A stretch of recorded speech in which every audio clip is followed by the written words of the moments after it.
Hi, everyone. Welcome to Kiki and Kibitz. It's Mary, and I'm here with the final edition of 2022 of Love After Lockup, Life After Lockup, Love During Lockup, Word on the Street. So, this is the home of all the hottest tea, and this is the last edition for 2022. So, let's hop right in. So, last night, we got to meet Derick and his sisters. And oh boy, was that a scene for the ages. Oh my goodness. So basically, Monique was not happy that Derick's siblings were there. And Derick's sisters brought the smoke. They brought the smoke on screen, and the smoke spilled over onto social media. So, first, we see this post by Derick. He's showing off some money, and someone comments that he should get his girl some liposuction. And Monique comments that he is. So, Monique basically says that she doesn't have beef with anyone. She doesn't know what their problem is.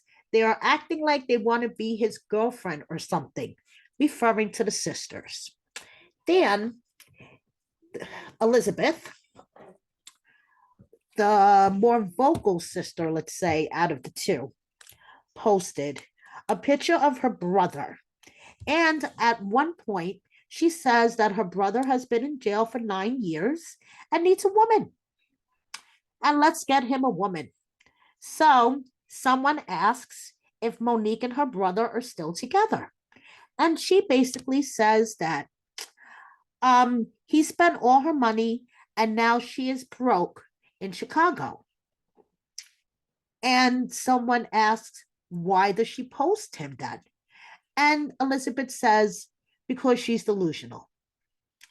So, Elizabeth is implying that Derick and Monique are not together. So then Elizabeth goes on to say that basically it all started off with she put cameras in my grandmother's house.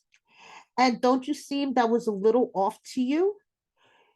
Did you think it was okay? Because let's not forget, she never met this before at all, never seen him, touched him, or smelled, but signed him and his family up for a show which we or her has never met before to come on a show to tell us the jail talk he told her. Look at all the shit she started.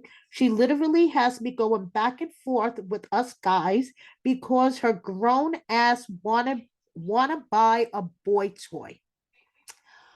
That sounds like fighting words to me. Then she basically says in another comment, responding to a fan, she says, honey, she run his credit to the ground and spent all his money. He can barely get a bank account and he's only been out a couple of months. Don't let that sad, these are her words, not mine, sad fat girl shit fool ya. She's literally twice his age and his size, and she thought buying a boy toy and backfired. So then she goes on to say, as of recently, yes, but she's texting Derick now about me, commenting back to y'all and reporting my page. She is literally on the phone screaming.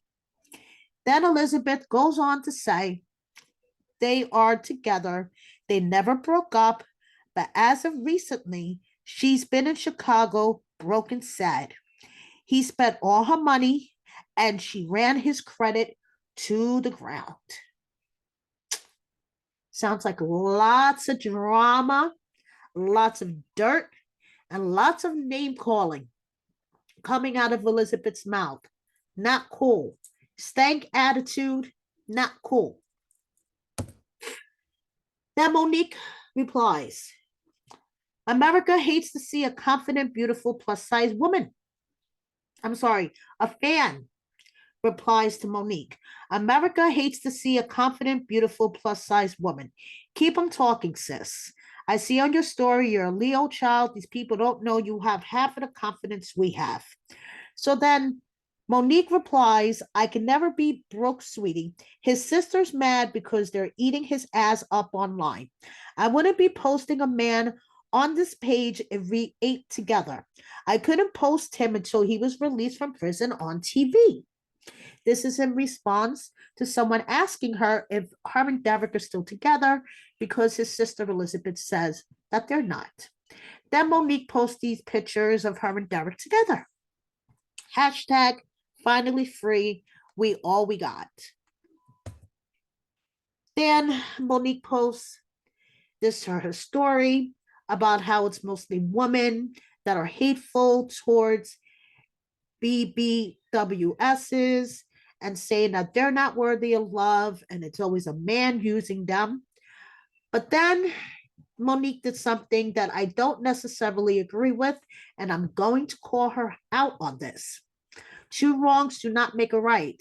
I agree that Elizabeth had a stank attitude. She didn't need to call her fat.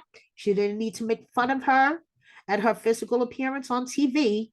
But posting these very hateful and transphobic tweets to her story, I don't think it's cool either.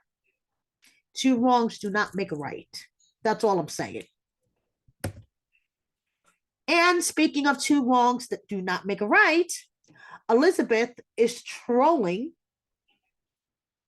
Monique by changing her profile picture on all platforms to Monique's picture. Two wrongs do not make a right. Everyone is being messy and petty here for no good reason. And then we have Derick's two sisters in a selfie that Elizabeth posted to her story. Then this was dropped in my inbox by a birdie. And basically, as you can see here, Elizabeth has a side job. This is all messy. This is whoo child messy. I don't know if I'm just too old to process all this stuff, but in my book, this is not benefiting anybody. Throwing all the shit out there. It's just making relationships worse within the family. And if Derick and Monique are going to be in this for the long haul, she is going to have to deal with his family. Trust me. You're going to be in this for a long haul. You can't ignore his family forever. Just saying. And then we have Derick posting him and his woman.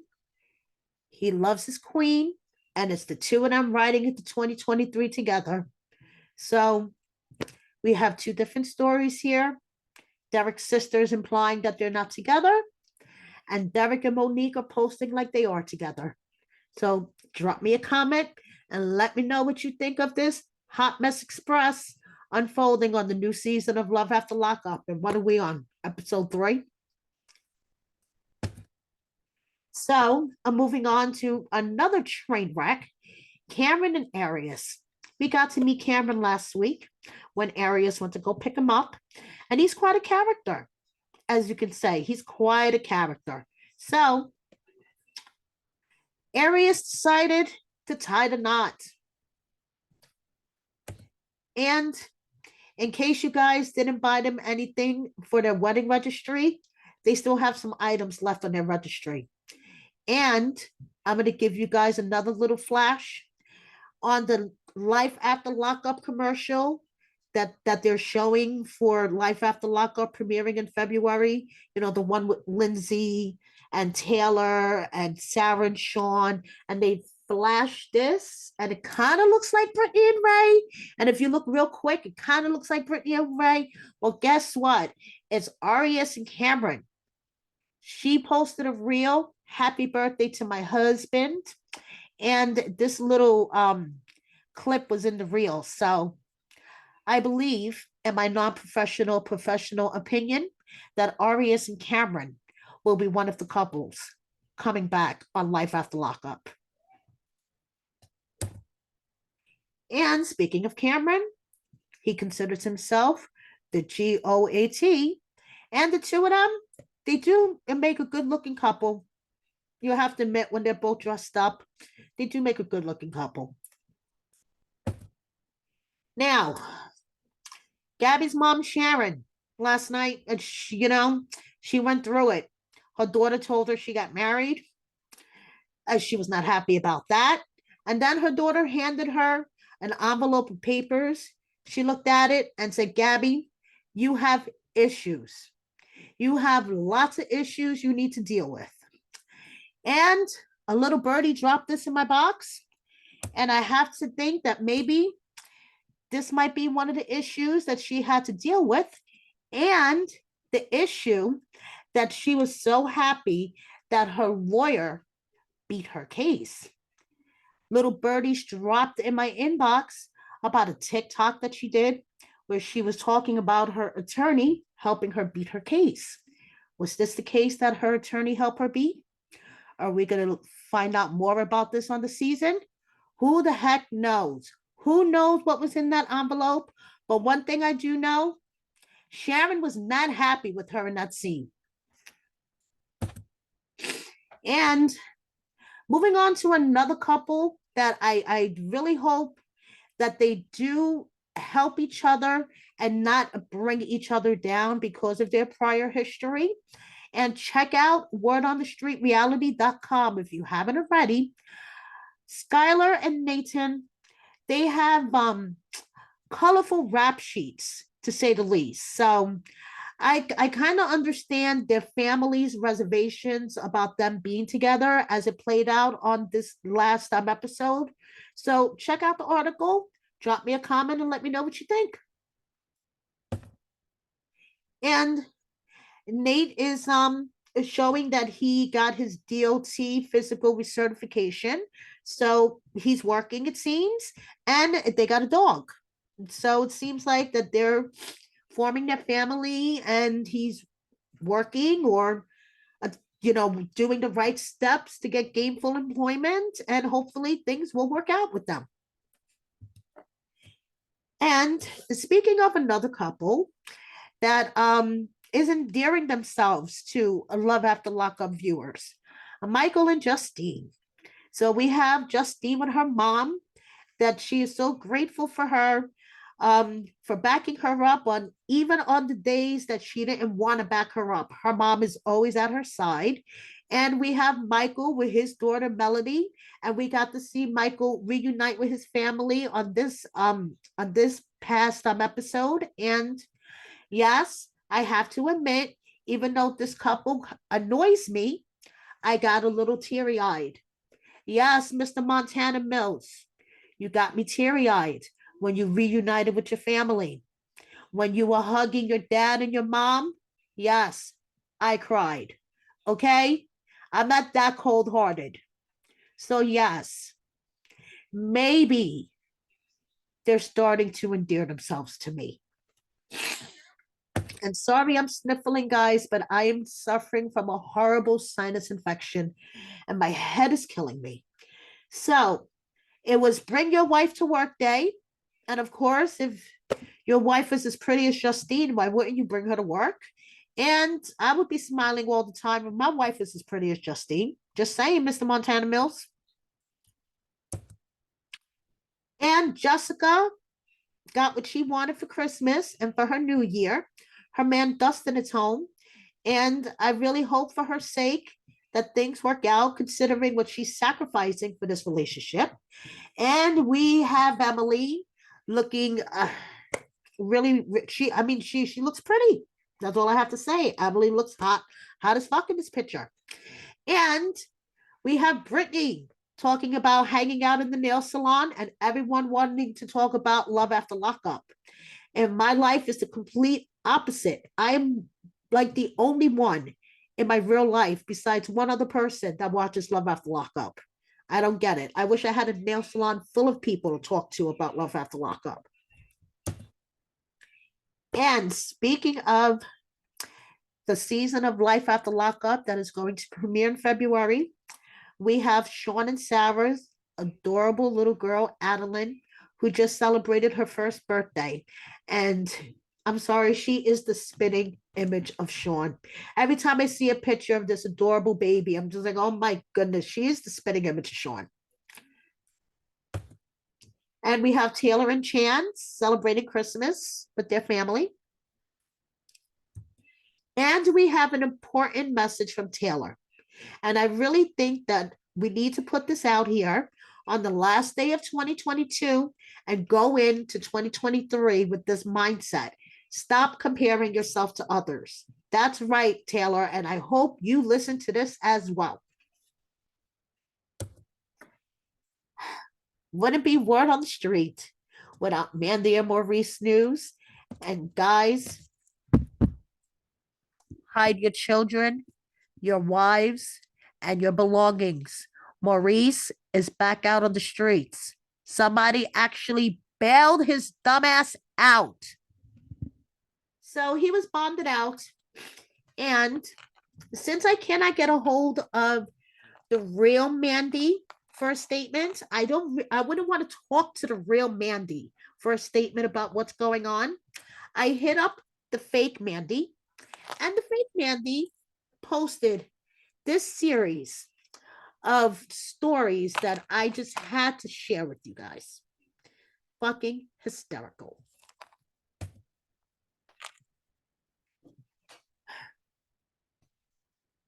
Just classic Mandy and Maurice. Classic Mandy and Maurice.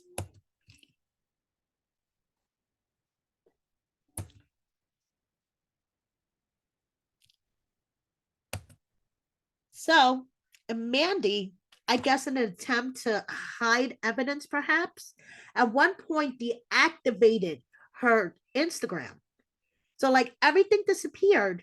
And then the next day, she's posting a picture of Callie wearing these obviously stolen sneakers. It's like, Mandy, what the hell are you doing?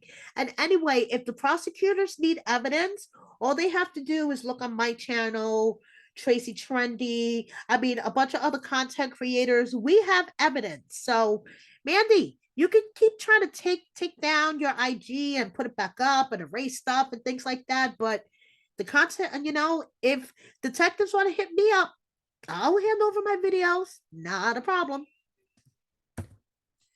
So basically, somebody put up a shitload of money for Maurice's bail. And I think Mandy probably convinced somebody to put up collateral.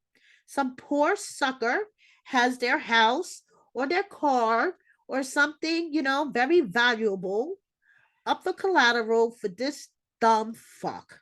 And all I have to say in 2023, I hope Mandy gets her act together for her daughter and or makes a decision on the behalf of her daughter's future, because this is not the life to live when you have a little girl, Mandy. This is not the life to live. And speaking of Jessica and her son, he is living the normal life with his mom, his grandpa, and getting presents that are not stolen for Christmas. Now, of course, it wouldn't be word on the street without Lacey and Shane news. Now, Lacey posted to the gram this reel of her and John. And you know something? It is really bad when you get trolled on your own post. So as you can see here, someone asks her, "Are you drunk?" And then someone else asks, "How can you love her after she cheated on, got married to another man, and had a baby? All she did was make you look bad to the world." Good job calling them out. And Lacey wants everyone to know that check out her OnlyFans, because apparently it seems like it may be her only source of income right now, because I don't know if the tarot card readings are going too well. And Shane is training, keeping his mind and body in shape for 2023. And I would like to express our sincere and deepest condolences. And I know every week I include Heather as part of my word on the street because she's a hot mess express and all of the content that she provides me. But sincerely, Heather, you have my condolences. I'm so sorry that you lost the twins. Moving on, we have Brittany practicing self love and Marcelino winning a shitload of chips at the poker table. And we have Nicole making a reappearance on the gram. Nicole has, she hasn't been around for a bit since she went live at the strip club. So she bought herself a different hairstyle for each personality for Christmas. And apparently she's gonna be on live. So if you're bored tonight, go check her out. She's gonna be on live apparently. And I just also, because I know around the holidays, it could be very hard for those missing a loved one, and especially hard when the anniversary or the birthday of the loved one is around the holiday. So I just wanted to give Kayla a virtual hug. She put this post up on her story. Happy heavenly birthday to her father, and then a picture of her visiting her father's gravesite around the holidays. Must be really, really hard for her. Kayla, virtual hug for me. And we have a kicks check from Derek and a Boston showing off her dinner and showing off that she can eat this and be at the gym at 7 o'clock the next morning to work it off. We have a Tony and his love wishing everybody a happy new year for 2023. And we have Lizzie wishing everybody a happy new year. And I am so happy every time I see her, and she looks so damn healthy. And I just wanted to end this last edition of Word on the Street 2022 by thanking each and every one of you that watch me week after week. I love every one of you. Thank you to all of my birdies and my sources that drop things in my DM week after week. Love you all. Everyone, have a wonderful and safe new year. See you next year. Please subscribe if you don't already. Hit the like button. Check out wordonthestreetreality.com for all the hottest tea for Love After Lockup, 90 Day Fiance, and more. And please share my video with a friend. Don't forget to check out Brianna and I live every Sunday covering Love After Lockup, 9 p.m. Eastern, 6 p.m. West Coast time. Thank you very much. Happy New Year. Bye.